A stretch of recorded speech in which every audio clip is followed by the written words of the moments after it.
السلام علیکم. عالی جناب صدر نشست آصف پاشا صاحب، تمام انتہائی محترم مہمانان خصوصی، بہنوں بھائیوں، آج کا یہ اسٹیج میرے تعارف میں جہیز جوڑے کے بغیر ہی ہونا چاہیے، کیونکہ یہ حیدرآباد کے بہت ہی مہذب لوگوں کی محفل ہے. یہاں کوئی جہیز مانگنے والا نہیں ہے. الحمدللہ سب لوگ صرف معیاری شادی مانگتے ہیں. جو دینا ہے اپنی بچی کو خوشی سے دے، مانگنے والا کوئی نہیں. اور محترمہ فرزانہ فراز صاحبہ نے میرے تعارف میں بہت کچھ کہا. میں اس قابل تو نہیں، لیکن اتنا ضرور کہوں گا کہ میں نے جتنا لکھ کر دیا تھا اتنا پورا انہوں نے پڑھا نہیں.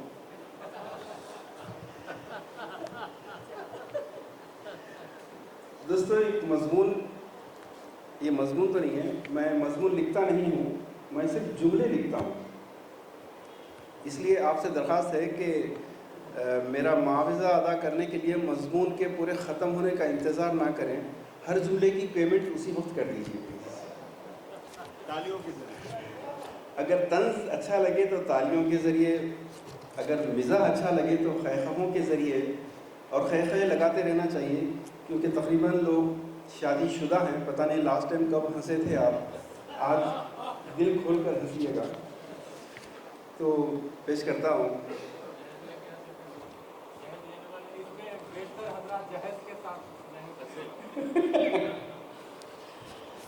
حیدرآباد کا جغرافیہ.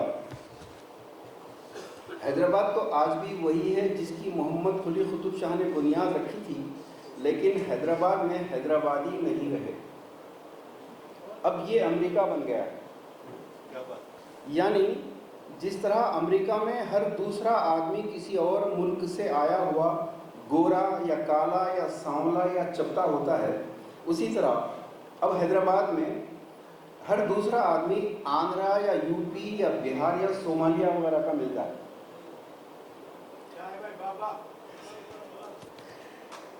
حیدرآبادی زبان میں یہ شہر بیگن میں مل چکا ہے.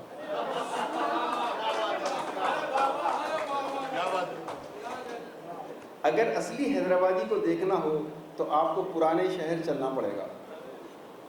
گو کہ اب نہ نواب رہے نہ محل، نہ وہ زبان و ادب باقی رہے نہ وہ کلچر، لیکن بریانی، نہاری، کلچے، حلیم، قدم قدم پر پان کے ڈبے اور جگہ جگہ پان کی پیکیں آج بھی اپنی تاریخی شان کے ساتھ باقی ہیں.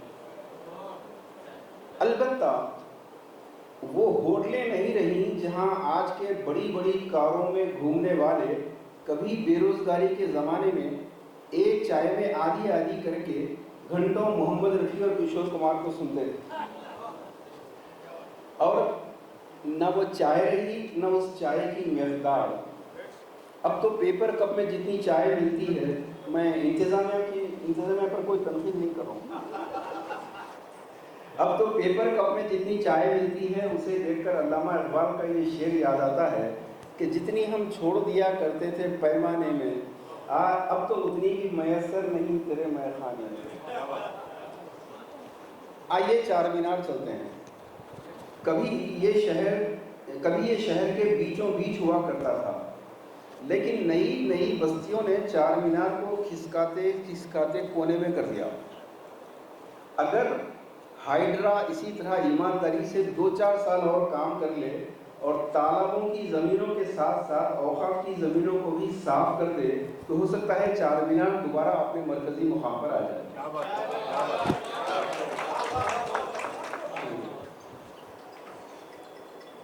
اسی چار مینار کے آگے چیچنام یعنی شاہلی بنڈا، جہاں بھاگمتی رہتی تھی، جس سے ملنے کے لیے قطب شاہ کو موسیٰ ندی پھلانگنی پڑتی تھی.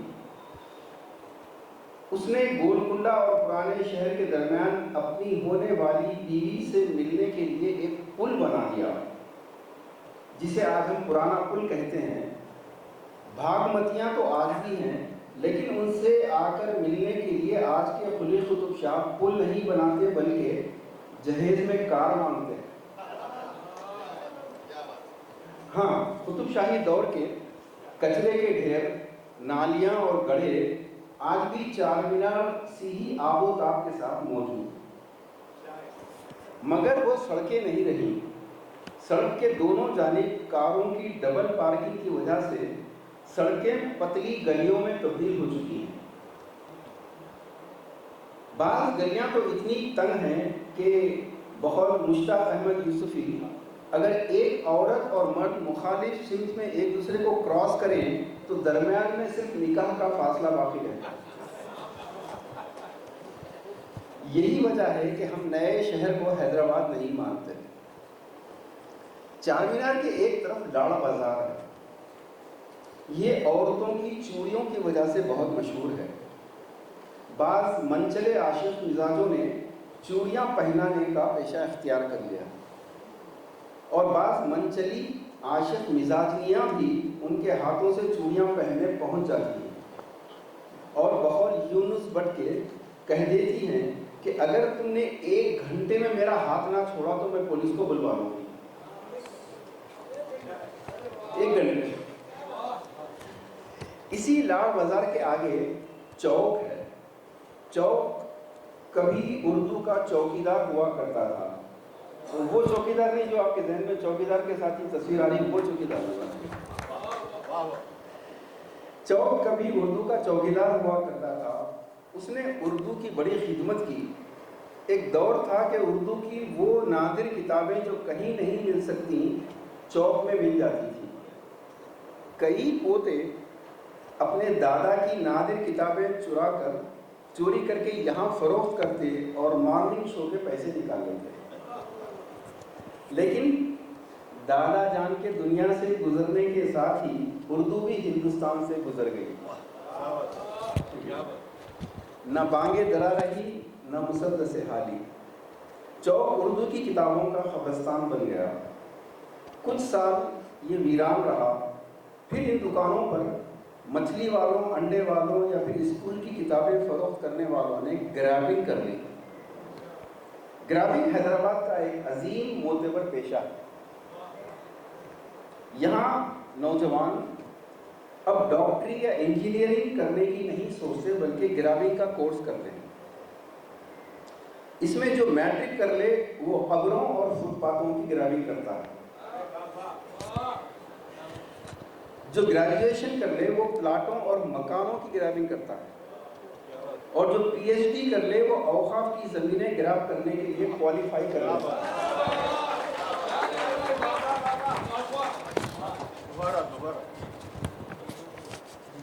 جو میٹرک کر لے وہ قبروں اور فٹ پاتھوں کی گرابنگ کرتا ہے، جو گریجویشن کر لے وہ پلاٹوں اور فلیٹوں کی گرابنگ کرتا ہے، اور جو پی ایچ ڈی کر لے وہ اوقاف کی زمینیں گراب کرنے کے لیے کوالیفائی کر لیتا ہے۔ یہ لوگ ایماندار ہوتے ہیں، کاروبار میں ڈنڈی نہیں مارتے، ڈنڈا مارتے۔ اینٹ کا جواب کبھی پتھر سے نہیں دیتے، اینٹ کا جواب اینٹ سے ہی دیتے ہیں۔ اور رحم دل اتنے، توجہ طلب ہے، اور رحم دل اتنے کہ کبھی کسی کو دفن کرتے ہیں تو مار کر نہیں کرتے۔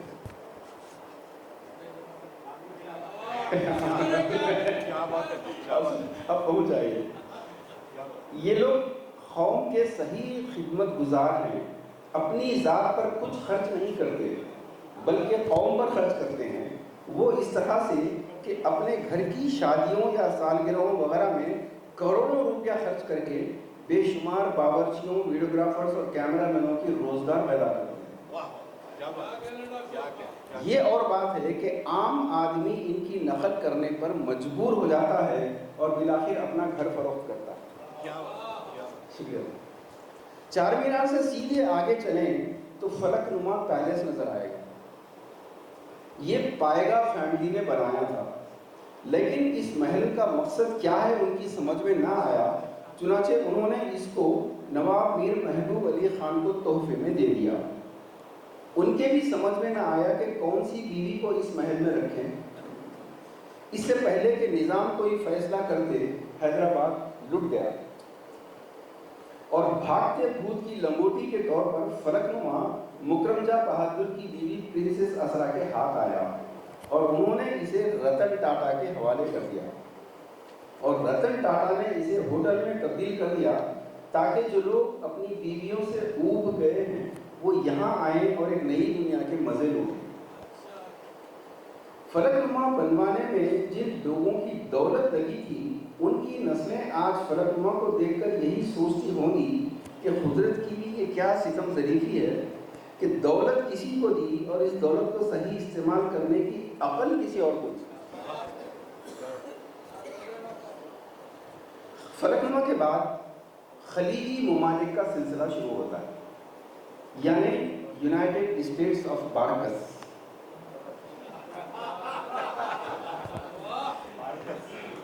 یہاں دبئی، سلالہ، یمن، مسقط وغیرہ کے سبھی سفیر پائے جاتے ہیں۔ ان کا قومی لباس توپ ہے، اور جو لوگ توپ ہوتے ہیں وہ ایک عدد غوطرہ بھی سر کے اطراف لگا لیتے ہیں۔ توپ ہمارا بھی پسندیدہ لباس ہے، جس پر ہم نے ایک مکمل مضمون لکھ کر توپ کو خراج تحسین پیش کیا ہے۔ نماز میں اگر کوئی توپ ہم سے آگے کی صف میں آ جائے تو اکثر ایسا ہوتا ہے کہ ہم سجدے میں ہوتے ہیں اور سامنے والے صاحب رکوع میں جاتے ہیں۔ رکوع میں جاتے ہی ان کی توپ پچھلی آدھی صف تک لہراتے ہوئے ہمارے سر کو مکمل ڈھانپ لیتی ہے۔ جو بھی ہم سجدے سے سر اٹھاتے ہیں تو اچانک ہمارا سر ان کی توپ میں اور ہماری ٹوپی ہماری گود میں گر پڑتی ہے۔ ہماری دھڑکنیں تیز ہو جاتی ہیں اور سانس رکنے لگتی ہے۔ ایسے لگتا ہے کسی نے ہمیں کوئی مرغی کا بچہ سمجھ کر جھانپ ڈال دی۔ یہ تو شکر ہے کہ تعلق میں کوئی تیسری آنکھ نہ ہوئی، ورنہ ہمارے مولویوں میں ایک نئی فقہی بحث کا اضافہ ہو جاتا کہ ایسی صورت میں وضو دوبارہ لازم ہے یا تیمم سے کام چل سکتا ہے۔ یوں تو ہم نماز کی رکعتوں میں سورہ اخلاص اور سورہ ناس پڑھنے والے لوگوں میں سے ایک ہیں، لیکن اگر سامنے کوئی توپ والا آ جائے تو ہم سورہ یاسین پڑھنے لگتے ہیں تاکہ موصوف کے رکوع اور ہمارے سجدے کی ٹائمنگ ایڈجسٹ ہو۔ اللہ کے خوف سے تو ہمارا خشوع و خضوع کبھی نہیں بڑھا، لیکن سامنے والے کی توپ میں سر اٹکنے کے خوف سے خشوع و خضوع ضرور بڑھا۔ ویسے بارکس کے لوگ بھی تمام حیدرآبادیوں کی طرح امن پسند واقع ہوئے ہیں، کبھی غیروں سے نہیں بھیڑتے، اپنی ہی قوم کے گلے پکڑنے میں ان کو مزہ آتا ہے۔ بڑے بڑے بہادر ہم نے دیکھے ہیں جو کسی مسلمان مکھی کو ناک پر بیٹھے نہیں دیتے۔ ہاں، اگر کوئی غیر مکھی ناک پر بیٹھ جائے تو پھر ان کی آواز نہیں نکلتی۔ ان کی حالت ویسی ہی ہو جاتی ہے جیسے ہی امریکہ کے سامنے شیخوں کی۔ حیدرآباد میں سائیکل والے سے لے کر موٹر نشین تک ہر شخص بہت بڑا دانشور، عالم اور فلسفی ہوتا ہے، اس لیے کہ حیدرآباد میں چھوٹے یا منجلے درجے کے لوگ پیدا نہیں ہوتے، صرف اعلیٰ درجے کے لوگ پیدا ہوتے ہیں۔ ماشاءاللہ ہر حیدرآبادی اپنے چہروں سے اس وقت تک بہترین تعلیم یافتہ اور مہذب نظر آتا ہے جب تک وہ منہ نہ کھولے۔ یہاں بچے بچے کا سیاسی شعور بلند ہوتا ہے۔ بعض لوگ ابھی تک نظام کے عہد میں ہی رہتے ہیں، بعض لوگ ابھی تک نظام ہی کے دور میں رہتے ہیں، انہیں ہندوستان میں کیا ہو رہا ہے اس کی کوئی خبر نہیں۔ یہاں جماعتوں اور انجمنوں کی بہتات ہے۔ جو لوگ جماعتوں سے جڑے ہوئے ہیں ان کا ایک ہی صدر ہوتا ہے اور باقی سارے والنٹیئر، اور جو لوگ کسی جماعت میں نہیں ہوتے وہ سارے صدر ہوتے ہیں۔ اس طرح حیدرآباد میں لاکھوں صدر، لاکھوں نائب صدر اور سیکرٹری وغیرہ پائے جاتے ہیں۔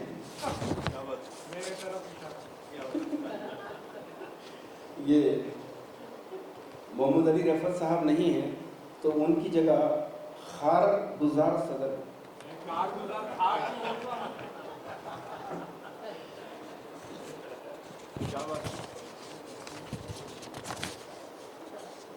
اس طرح حیدرآباد میں لاکھوں صدر، نائب صدر اور سیکرٹری وغیرہ پائے جاتے ہیں۔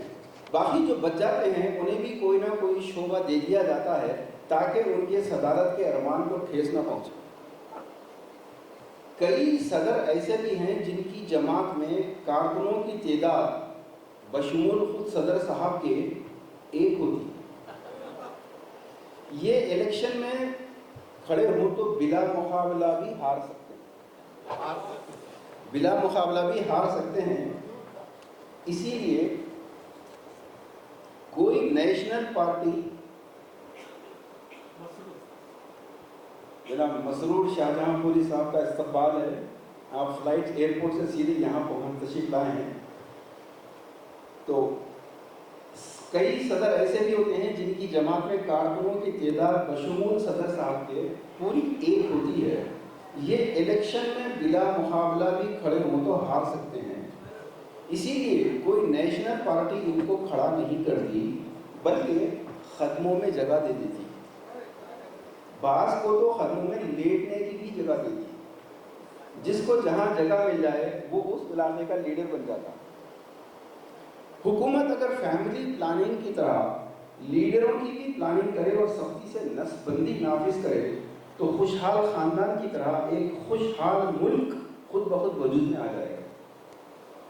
ان تمام لیڈروں کو کنٹرول کرنا مینڈکوں کو لا کر ایک صف میں کھڑا کرنے کے برابر ہے۔ ایسا بھی نہیں کہ سارے حیدرآبادی سیاست ہی کرتے ہیں، کچھ لوگ مولوی بھی ہوتے ہیں۔ آپ کو اپنے مرحوم بزرگوں کو بخشوانے کے لیے صرف ایک کال کرنے کی ضرورت ہے۔ زومیٹو اور سویگی کی طرح ایک کال پر مولوی گھر آ کر نہ صرف آپ کے بزرگ کی بخشش کروا دیتے ہیں بلکہ اپنی بخشش بھی وصول کر کے چلے جاتے ہیں۔ اس دور میں قربانی کا جانور ذبح کرنے اور گوشت کی تقسیم کے لیے آپ کی انگلش میڈیم والی اولادیں کام نہیں آتی۔ آپ کی طرف سے قربانی بدل کرنے والے موجود ہیں جو آپ کی طرف سے خود نیت کر کے ذبیحہ اور تقسیم کا سارا کام کرواتے ہیں۔ لگتا ہے وہ دن دور نہیں جب قربانی بدل، حج بدل اور زیارات بدل کی طرح نماز بدل اور روزہ بدل بھی ایجاد ہو جائے گا۔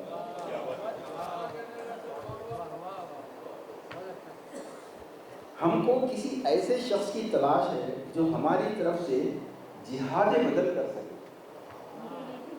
آج کے حالات میں جہاد لازم ہوتا جا رہا ہے، مگر ہم بہت مصروف ہیں، ہمارے کاروبار ہیں، ہمارے بیٹے اور داماد سارے باہر ہیں، ہمارے پاس دین قوم کے لیے جہاد کا وقت نہیں ہے۔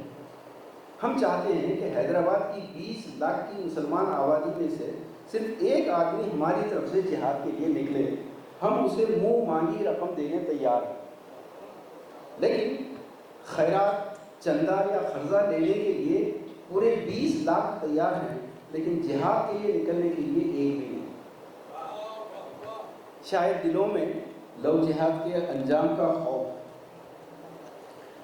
حیدرآباد کے نوجوان بہت محنتی ہوتے ہیں، آج کا کام کل پر نہیں ٹالتے بلکہ کل کا کام بھی آج ہی موبائل پر کر لیتے ہیں، اسی لیے سوتے اس وقت ہیں جب اگلے دن کا سورج نکلتا ہے۔ یہ وہ شیر ہیں جن کو اگر گھر والوں نے جگانے کی کوشش کی تو یہ کہیں اور جا کر سو جاتے ہیں۔ ہمارے ان معصوم نوجوانوں کے خلاف ایک بہت بڑی سازش کی گئی اور کانسپیریسی تھیوری کے مطابق اس سازش میں اسرائیل اور امریکہ بھی شامل ہیں۔ ان دشمنوں نے ہمارے نوجوانوں کو جگانے کے بجائے دوسری ریاست سے لوگوں کو حیدرآباد لا کر انہیں ملازمتیں دلوا دی، اور یہ گھس پٹیے راتوں کو جلدی سو جاتے ہیں اور فجر کے ساتھ ہی کام پر نکل کر ہمارے نوجوانوں کو روزگار سے محروم کر دیتے ہیں۔ ایسے میں ہمارے نوجوانوں کو صرف جہیز اور جوڑے کی رقم کا سہارا تھا، ورنہ سوچئے کہ کہاں جاتے اگر سسرال والوں کا آسرا نہ ہوتا۔ لیکن اس کے خلاف بھی ایک سازش ہوئی۔ علیم خان فلکی نے اس جوڑے اور جہیز کے دروازوں کو بند کرنے کا شوشہ چھوڑ کر معصوم نوجوانوں کے مستقبل کو خطرے میں ڈال دیا۔ آخری پیرا ملاحظہ فرمائیے کہ حیدرآباد کی ٹریفک میں جو گاڑی چلا لے وہ بڑے بڑے ہوائی جہاز ہی نہیں بلکہ فائٹر پلین بھی چلا سکتا ہے۔